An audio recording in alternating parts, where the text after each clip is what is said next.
Oke, jadi psikologi trading ini juga berbicara itu ya Mas, tentang pengalaman ya, berapa Ya, lama kita saham nih.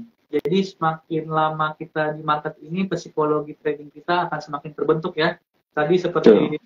Mas Evan sendiri dulu di forex itu pakai cara apa aja kok loss ya, seperti itu ya. Jadi mau beli A salah gitu, mau beli B salah, cara A salah, cara B salah. Dan Mas Evan sendiri mengintrospeksi diri ya, dan dapat masukan seperti itu dari rekannya Hmm, untuk melakukan pencatatan atau melakukan jurnal ya di setiap trading, saham apa yang dibeli, saham apa yang dijual. Nah, jadi itu ya Mas, betul. itu memang kalau psikologi trading ini kalau menurut saya lambat laun akan semakin terbentuk, semakin baik kalau kita sudah semakin lama di market nih Mas, sudah mengalami Ya, loss besar, cuan besar, jadi kita jadi lebih aware gitu ya, lebih menjaga aset kita seperti itu. Jadi memang Sobat Bidret harus ini nih, kita harus lebih hati-hati seperti itu. Nanti juga pengalaman ke depannya tentunya akan menjadi guru yang baik untuk kita dalam trading nih.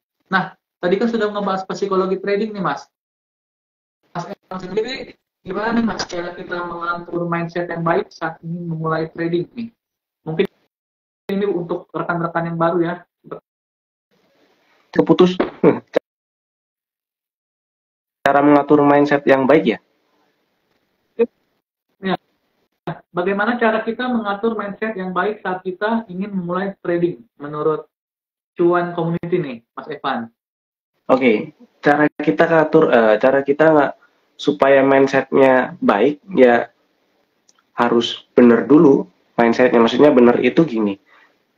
Kalau kita, sorry, pertama tahu apa yang maksud saya gini. eh, Harus tahu apa yang dilakukan itu kita misalnya trading di saham nih. Nah, sifat-sifatnya si saham itu apa aja? Misalnya saham bisa ARA, bisa ARB, bisa suspend, bisa bisa dapat capital gain, bisa dapat dividen, terus ada yang namanya RUPS. Nah, product knowledge itu harus tahu semua supaya nanti perlakuan di strategi tradingnya benar. Uh, Contoh lagi misalnya ini saya berbagi pengalaman dulu waktu trading forex. Nah, di forex bedanya dengan di saham kita bisa belanja hanya dengan uang yang kita miliki atau cash basis gitu ya. Nah, kalau di forex itu nggak bisa. Kita trading ya margin trading udah. Meskipun kita uh, modal kita cukup lah untuk beli satu lot. Tapi tetap kita dipaksa pakai hutang belinya. Otomatis kalau kita trading pakai hutang, risk manajemennya nggak bisa disamakan dengan trading hanya dengan cash basis. Nah, kalau trading dengan cash basis kita bisa lebih santai, misalnya saya trading lah mau position trade atau mau swing trading yang sangat panjang, ya udah pakai cash basis santai, kita tungguin kita tinggal liburan kayak kemana gitu santai, kita nggak keganggu sama uh, biaya overnight, kita nggak keganggu sama, kalau di saham kita nggak keganggu sama for sale misalnya, kalau di saham kita nggak keganggu juga dengan penalti biaya berapa yang harus dibayar, sama sih overnight ya. Nah, kalau trading pakai hutang, pakai margin atau pakai limit, otomatis kita harus pikirin itu semua. Otomatis kita harus lebih ketat karena loss 10% dengan leverage 10 kali itu lossnya akan juga 10 kali lipat. Ya, Nah, jadi supaya mindsetnya bener, gimana Mas? 10% pakai leverage jadi bisa 100% ya. Betul, betul. Nah, jadi untuk yang pertama kali atau buat teman-teman yang pertama kali nyemplung di saham, coba diingat-ingat lagi, nyemplung di saham ini karena apa? Karena kepincut di saham atau di financial market ini bisa dapat duit banyak dalam waktu cepat kah? atau nyemplung di saham karena diajak temen, diajak orang tua atau kerabat, bener berminat di situ, bener memang saya tertarik nih, kayaknya bisa jadi diversifikasi aset saya gitu ya. Nah, untuk yang pertama tadi itu yang paling harus hati-hati, karena biasanya yang mikirnya di saham atau di financial market itu bisa dapat duit banyak dalam waktu tempo cepat. Kadang dia lupa kalau hilangnya juga bisa secepat itu. Betul, Mas. Jadi memang harus benar-benar hati-hati. Diingat-ingat dulu nyemplung di saham itu karena apa. Oke, tuh. Jadi rekan-rekan semua ya, itu tadi dari Mas Evan masukannya, kita harus tahu dulu nih tujuan kita masuk pasar modal, trading atau investasi saham ini untuk apa nih? Apa memang untuk cuman asik-asikan nih nyumbang ke bandar gitu ya? Atau memang atau memang aset kita bertumbuh dari saham seperti itu ya, atau diversifikasi.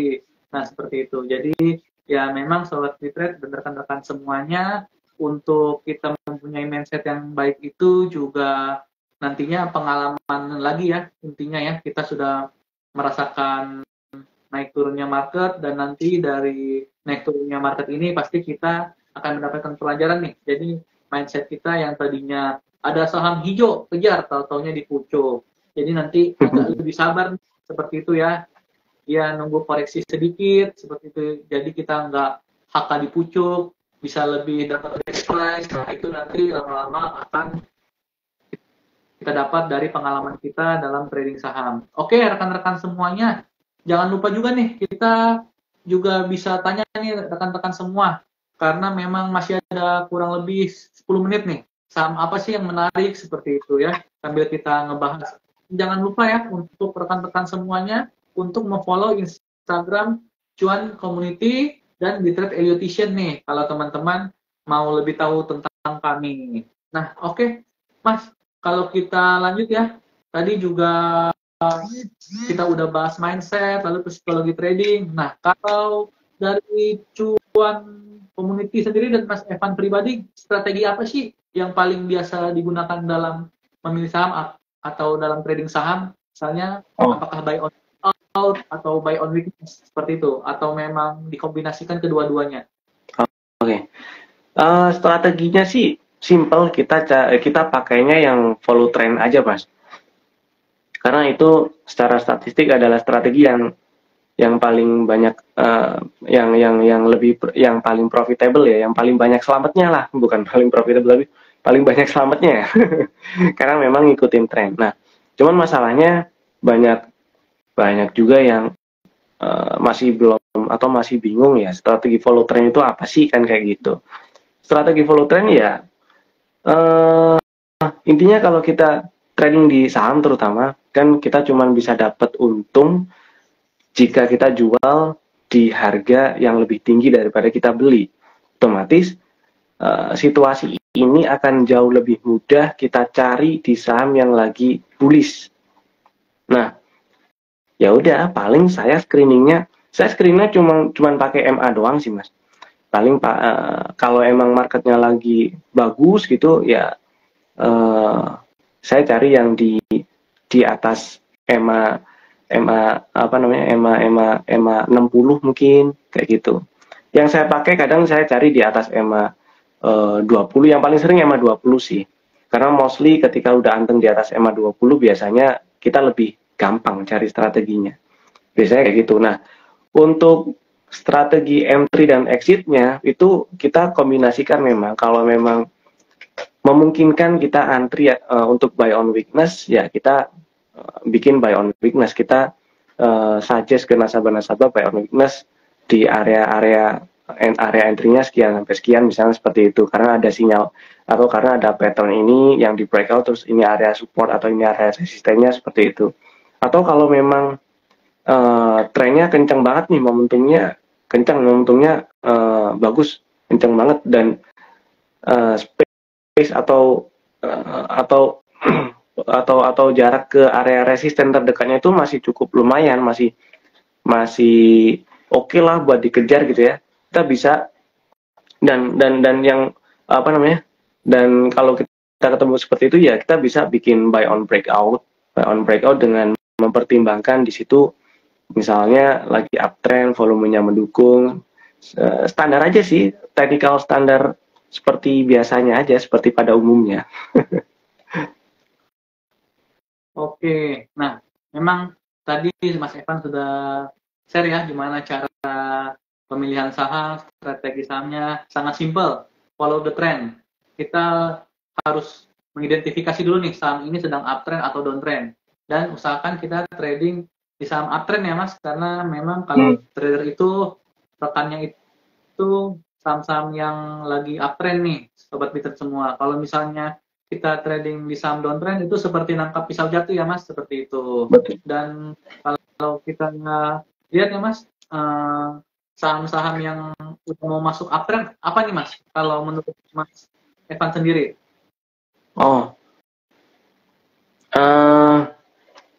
Untuk ini aja ya, saya jawabnya dari apa ya, biar misalnya masih ada yang, misalnya teman-teman masih ada yang bingung screening saham enaknya seperti apa gitu.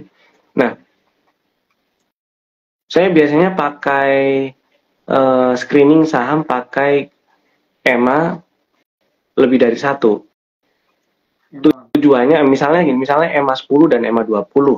Itu juga sering saya pakai. Misalnya saya cari EMA 10 yang di atas EMA 20, dan kalau misalnya pengen cari yang baru crossing ya tinggal di setting aja, misalnya di TradingView kan di TradingView bisa nggak Mas ya, kalau misalnya baru crossing, kalau di MI Broker kan bisa tuh cari yang baru crossing EMA 10 baru crossing naik ke atas EMA 20. Nah, tujuannya EMA crossover itu sebenarnya lebih tepatnya bukan untuk sekonyong-konyong jadi sinyal beli sih. Mungkin di beberapa situasi bisa, tapi itu adalah sinyal atau tanda perubahan tren biasanya. Ya mostly itu tanda perubahan tren. Misalnya dari yang downtrend, kemudian ujuk-ujuk EMA-nya golden cross, EMA-nya bullish crossover gitu ya. Nah, biasanya downtrendnya berakhir, entah itu jadi sideways dulu atau memang sudah ada secara definitif sudah ada uptrend, sudah ada zigzag higher high dan higher low. Nah, maka dari makanya saya pakai cara itu untuk cari sahamnya supaya lebih enak, karena kalau kita liatin satu pusing 800-an saham. Paling dengan gitu, dengan cara itu tersisa, kalau misalnya saya pengen cari saham yang EMA 10-nya di atas EMA 20 aja gitu ya. Dari sekian ratus saham itu paling cuma tersisa kalau market lagi bagus 100-an saham. Kalau market lagi kayak gini ya di bawah 100 pastinya. Tinggal kita liatin satu-satu. Paling gitu aja. Oke, tadi ya Mas Evan sendiri memang nggak usah yang ribet-ribet ya Mas ya gitu. Iya. Kita cukup melihat screening saham kita, dan tadi lebih itu ya Mas, kalau misalnya EMA 10 udah golden cross ke EMA yang lebih besar misalnya 20 itu perlu dipantau tuh. Kalau misalnya juga kalau ya Mas yang udah di atas MA 200 tuh juga cakep tuh rekan-rekan semua ya. Dan juga memang tadi yang paling utama kita harus bisa mengidentifikasi tren dulu nih rekan-rekan semua. Usahakan kita beli saham yang memang dia sedang uptrend, yang membentuk pola higher high dan higher low. Seperti itu rekan-rekan semuanya. Dan kayaknya belum ada pertanyaan nih Mas ya. Dan waktu kita juga sudah 5 menit nih Mas. Kalau misalnya dari Mas Evan sendiri, untuk besok market lihatnya gimana nih Mas? Kita kan tadi sudah lebih ke edukasi ya. Ini kita ngelihat market nih. Market mungkin masih ada tarikan-tarikan naik, tapi hati-hati buat yang lagi trading, jangan lupa jualan. Market lagi masih kayak gini, jangan lupa jualan lah yang lagi trading ya. Karena marketnya belum confirm enak nih. market lagi IHSG lagi di area resisten dan hari ini tadi ya saham-saham kalau properti tadi yang manggung Mas, properti sama iya properti digital ya. Betul, propertinya manggung tadi rebound, saya lihat BSDE terus SMRA bagus.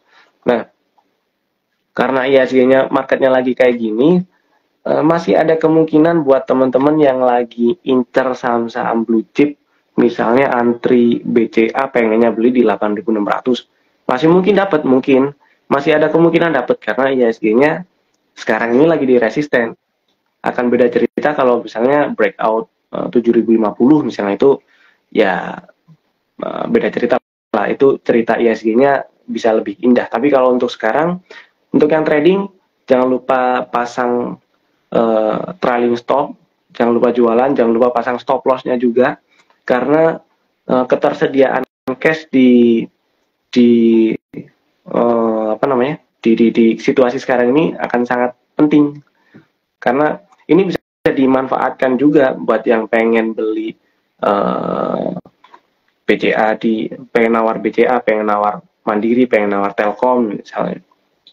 Telkom misalnya pengen nawarnya di harga di bawah 3,5, masih mungkin dapat karena IHSG-nya lagi di area resisten dan siapa tahu dikasih, siapa tahu dalam waktu dekat maksudnya dikasih. Dan untuk yang hari ini tadi manggung, bener properti manggung, terus ada beberapa tadi saham-saham komoditi ada yang manggung juga. MDKA sih tadi saya lihat lumayan, siapa tahu bisa jadi double bottom si MDK-nya ya. Terus kalau properti saya tadi lihat SMRA sama BSDE sepertinya oke nih. Gimana Mas? Masih uji resist 1060. Iya, masih uji resist. Mudah-mudahan bisa berhasil lolos nih. Oke Mas, nggak berasa nih Mas, udah 1 jam kita ngobrol ya. Kalau kita ngobrol saham memang panjang ya. Ini bisa dilanjut nih sampai kalau kita ngomongin market, apalagi dari saham ke saham ya. Nah, untuk mau tahu nih target IHSG akhir tahun kalau menurut Mas Evan dan tim berapa? IHSG. Nah,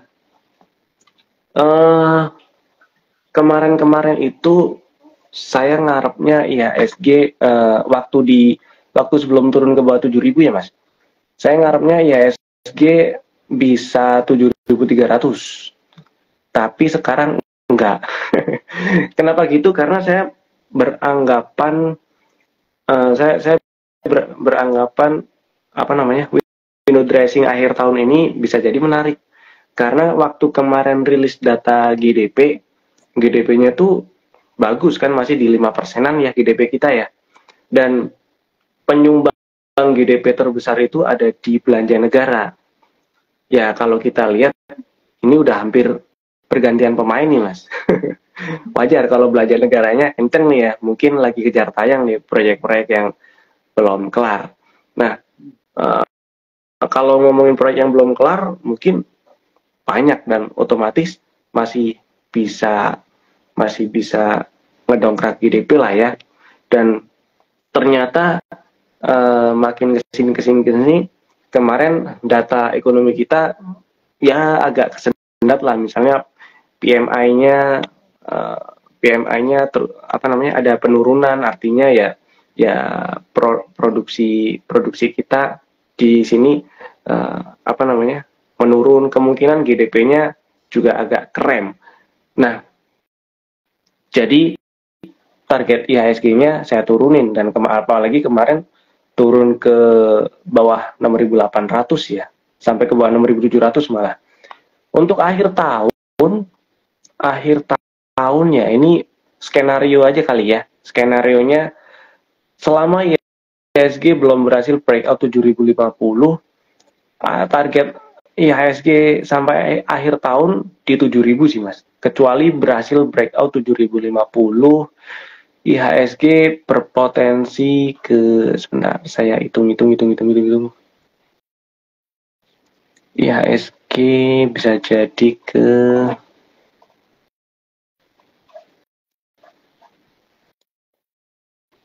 7.200, 7.300 ya benar. Jadi kalau berhasil breakout 7.050, IHSG makin besar potensinya untuk balik lagi ke 7.300-an. Jadi skenario kedua sebelum berhasil breakout 7.050 ya di area-area sekarang ini nih resisten IHSG. Jadi memang harus breakout 7.050 supaya lebih enteng.